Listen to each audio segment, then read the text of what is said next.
Dr. Taegyu, and he got PhD at SMU, and he will talk about the running-based approaches for safety and dexterity of the humanoids. So please give a warm welcome to him.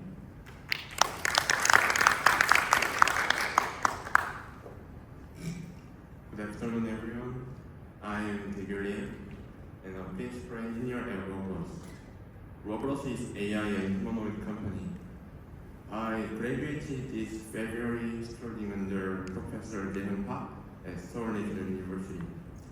Today, I will share my past and ongoing research on humanoids and AI, specifically on learning-based approaches for safety and dexterity of humanoids. Recently, many companies have been working to build and commercialize general-purpose humanoid robots all around the world. Especially in China, dozens of humanoid robot companies have emerged, and there is a growing wave of humanoid development. Most of these companies aim to address the future labor shortage due to the low birth rate and aging populations by developing humanoid robots that can do various tasks instead of humans. However, most of these companies are deploying their robots in controlled environments like factories and warehouses, not in our daily life. Why are humanoid companies hesitant to bring their robots into everyday life? Are there technical challenges they face? In my opinion, the two most technically critical hurdles for bringing humanoids into our daily life is safety and dexterity. First, building a safe robot involves appropriate hardware design, making robots lightweight and backdrivable, and using soft materials with proper sensors. On the other side, during my PhD research, I focused on how to make humanoid robots detect and react to the unexpected collisions without changing hardware or adding additional sensors. This learning-based low-cost solution for safe humanoid robots will be the first part of this presentation. And in terms of dexterity, a lot of research on motion planning and model predictive controls have been performed over the last decade. But these methods often require not only the robot model, but also the models of environment and objects, resulting in modeling errors and high computational demands.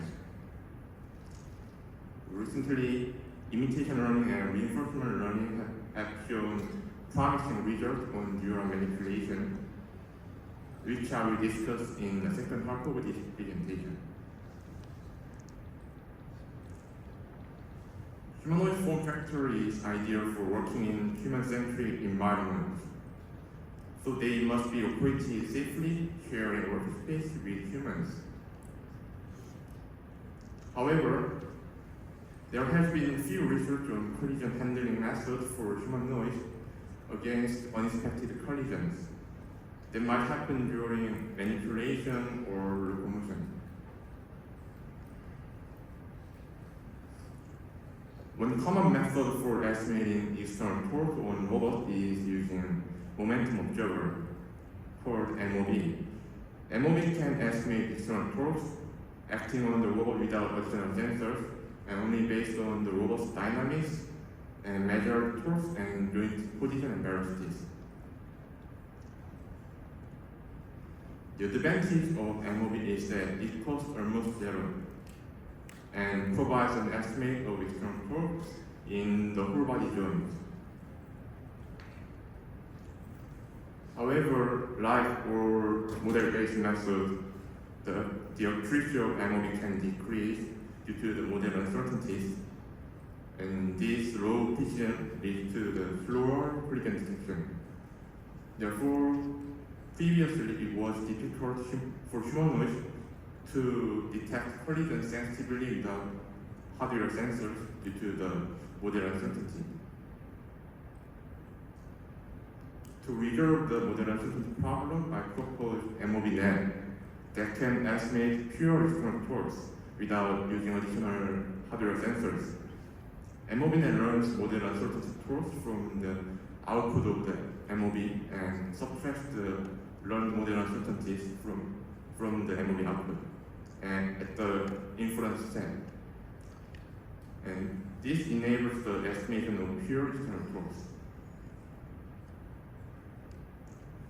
Instead of naively learning the entire model uncertainty torques of the robot using a single neural network, I divided the robot's dynamics into the 6 independent limb groups through the dynamics analysis and I trained the networks separately for each group. So I used 6 theory-based networks to train the robot's uncertainty torques and subtracted the torques from the estimate of MOB, only leaving the pure external torques. MOBNet has 3 advantages. First, the rim modularized networks reflect the humanoid dynamics, allowing small network size that can run in real time on board. Second, incorporating a Gaussian model estimates not only the uncertainty torques itself, but also the variance of the estimation. So using both information improves collision detection performance during working, where sensor measurements are noisy. Third, it achieves high estimation performance with the GRU modules compared to the other neural network structures. The training data is collected using random working and random upper body motions. The working data used for the training of leg joints requires force of the sensors, while the upper body data does not. To evaluate MOBNet, we performed 2 tests. One estimating external torques during rough terrain working, which is in distribution data. And the other test applying forces to the knee link during in-place working, which is out of distribution data. We compared MOBNet with several other algorithms, the MOB, the baseline algorithm, and MOB with friction model and end-to-end learning of sensor measurements called FTS-E2E. Here you can see a robot working on the slope.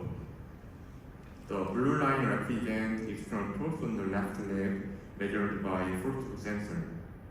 Red line is our method, green line is end-to-end learning approach, and gray lines represent model-based methods. The graph and statistics show that MOBNet and the FTS-E2E method have high estimation performance, while the model-based method perform poorly due to the model uncertainties and grid frictions. These tests involve collisions with the robot's knee during in-place working, which represent out of distribution data. As the graph shows, MOBNet is more accurate than the end-to-end running approach in estimating external torques. And this demonstrates the robustness of MOBNet that combines model-based algorithm with model uncertainty learning, allowing it to handle unseen data more effectively.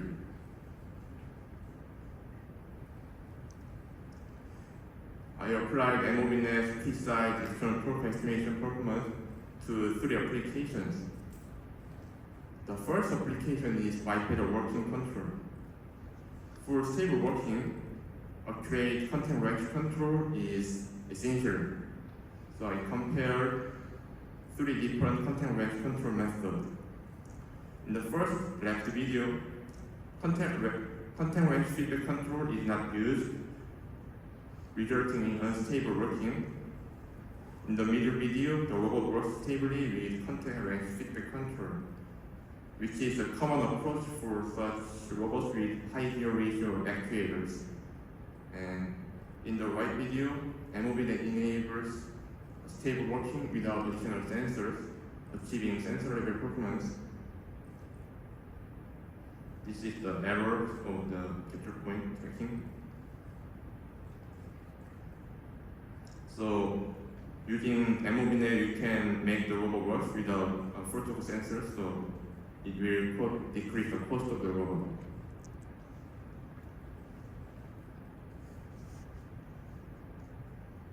For the second application, I propose the collision handling algorithm for humanoids using the estimated external torque of MOBNet.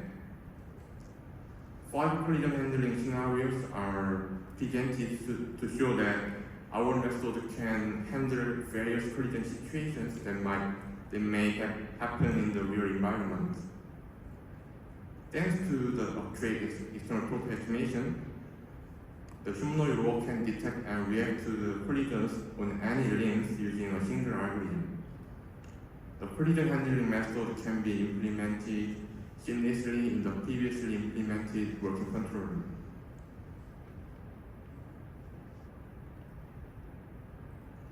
The first scenario is the collision with the tool cart while working forward. Although there are any full focus sensors on the knee, the robot can detect the collision and react by stepping along with the collision force. The second scenario is shoulder collision with the door while passing it. The collision is detected in the shoulder joint, and the robot returning the past steps.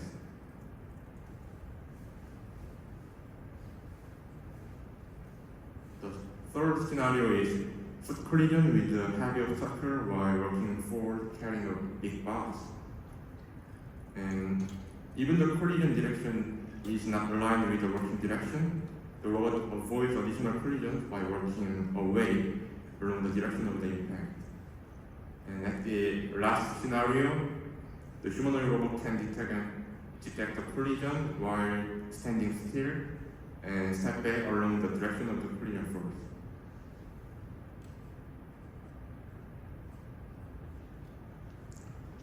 For the last application, I developed a straightforward hand-guided method of humanoid robot for moving the robot to the desired location.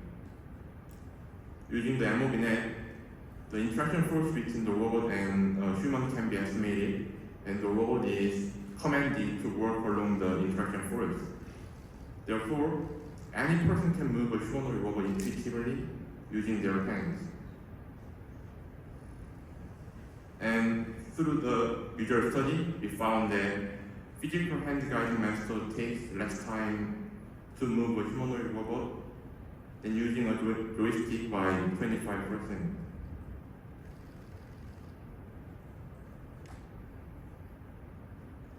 Interestingly, some participants held the lower arm of the robot instead of the hands of the robot.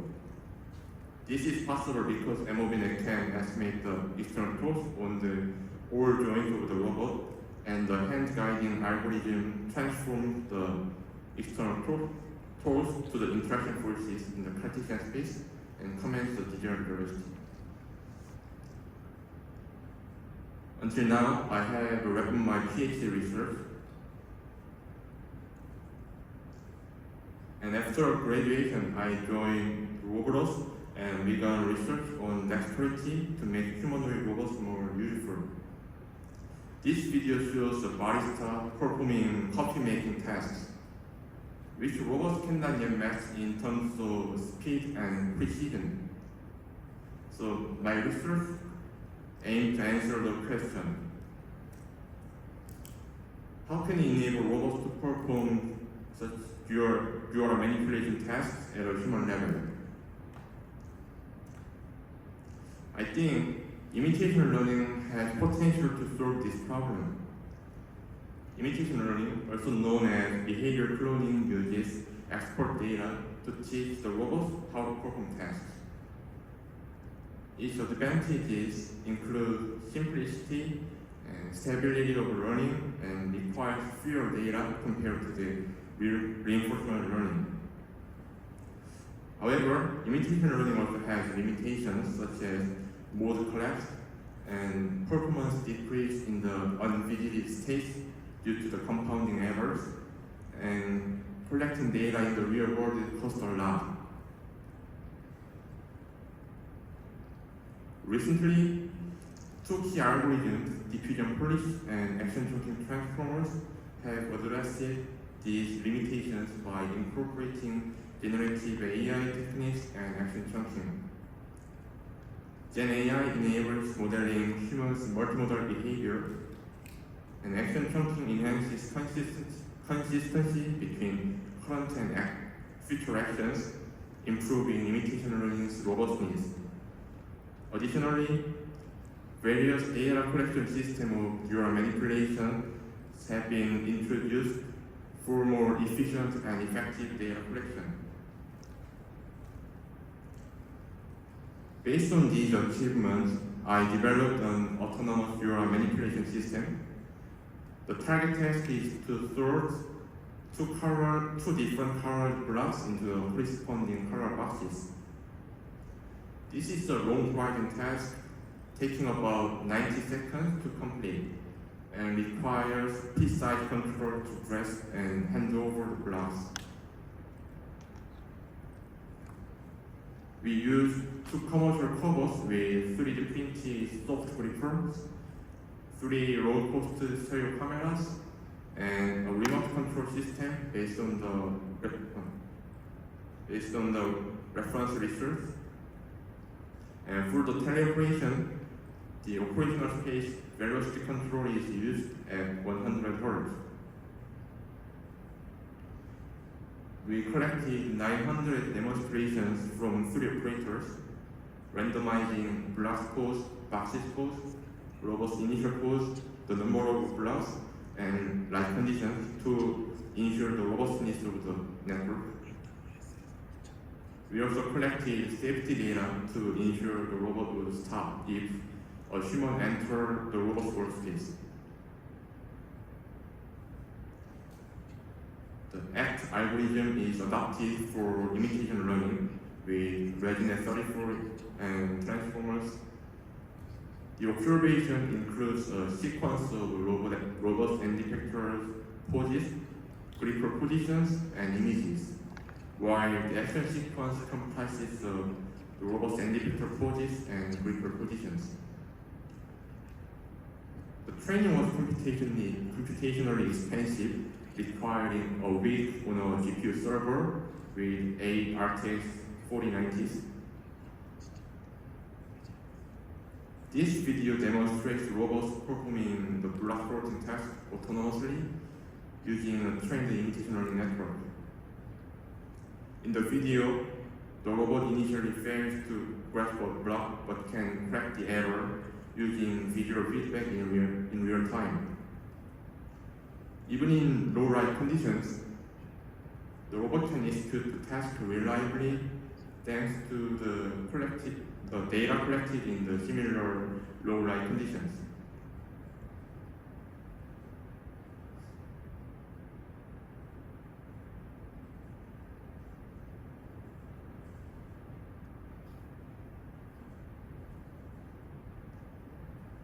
Additionally, we observed that when provided with unseen blocks of new colors and shapes, the robot was able to sort them into the correct box by matching the similar colors.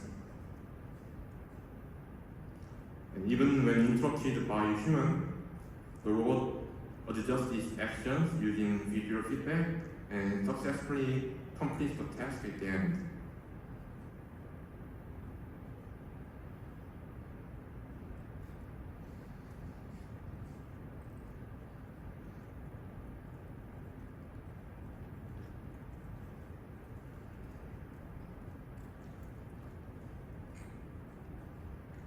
And finally, you can see that even if the box's position is changed during the task, the robot checks the color using its stereo cameras. If the colors do not match, with the block, it hands the block to the opposite arm and completes the task. We further improved the robot's task speed. We just simply commanded the future actions of the robot as the current action. This simple method increased the task speed by up to 3 times, surpassing even the human operator. And the success rate does not decrease much compared to the baseline. And the important advantage is that this method does not require additional training or any difficulties and easy to implement.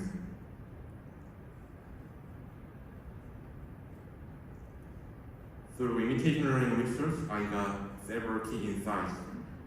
On the hardware side, using flexible grippers improved safety during training and deployment. Additionally, stereo cameras outperformed more expensive RGB cameras, such as rear sense. I presume this result is because RGB cameras struggle with depth sensing of close range of objects.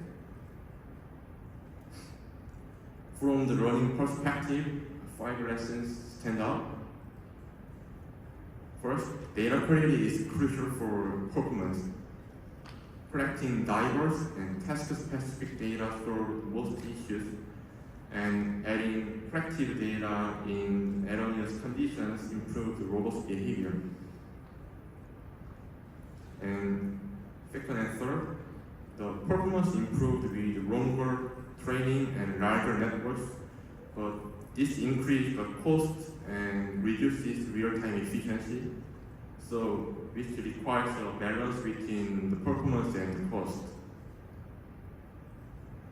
For 3D orientation of action and observation, choosing the right SO3 representation is important. Rotation matrix is performed best, while Euler angles, angle axis, and quaternion should be avoided when the robot rotates in large angles. Current imitation learning models have limited memory, relying on the short observation sequence. So in our case, without head camera, robots struggle with tasks requiring memory. For example, when the robot hands over a block, it forgets where the black box and where the orange box are, enter an infinite loop behavior.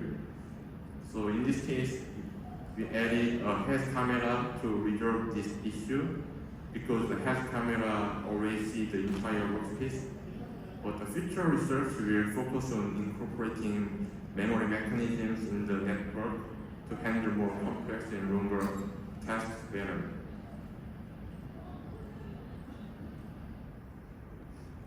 In ROBROS, we are developing a humanoid robot in-house. The video on the left shows the first prototype of the humanoid arm and hand. To ensure the robot's safe operation, we implemented impedance control in the operational space by solving inverse dynamics. Despite the robot's high compliance, the steady-state error is less than 1 centimeter. The photos on the right shows the human-sized humanoid robot deck and robot hand we are currently building in-house. Our short goal is to complete a fully functional humanoid robot prototype by early next year and integrate AI techniques to enable autonomous bimanual tasks.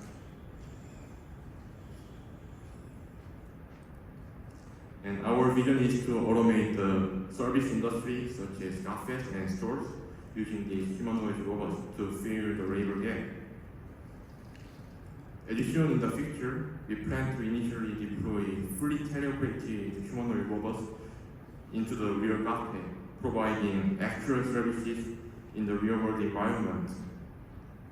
The robot's behavior and vision data will be collected during this process, and it will be used to develop a service-specific humanoid AI.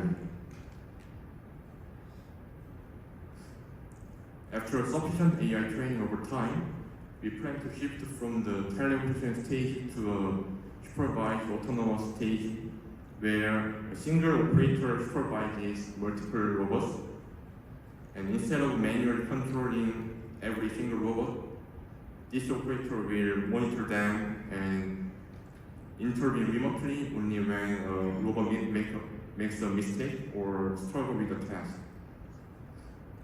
This human-in-the-loop approaches ensures the reliability and safety of the service in the real store.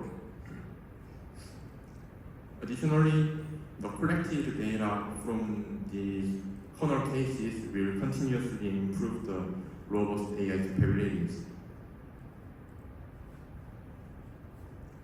So through the safety and dexterity research of humanoids, I hope to bring humanoid robot into our daily life to serve us and solve the labor shortage problem. This is all my presentation. Thank you for listening.